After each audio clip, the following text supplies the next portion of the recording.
So, yun, good morning mga sir. Meron tayong ginagawang tuson dito. Hyundai. Ayun, so CRDI.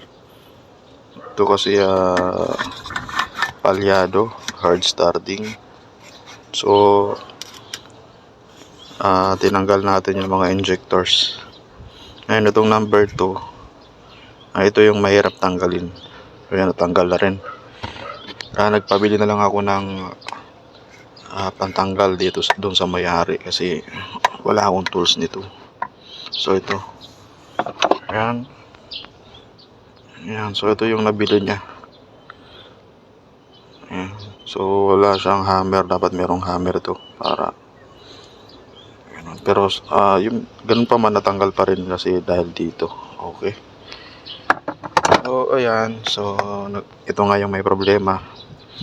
Itong tatlo kasi ito yung nauna 134, ito yung naunang pinakalibrate, nilinis lang, wala namang pinalitan. So same lang dito, nilinis lang din to kasi merong madumi, may barado spray. Okay, so ngayon ikakabit na natin to.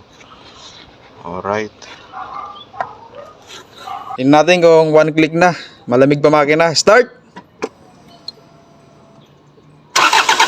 Yun, one click na, ayos.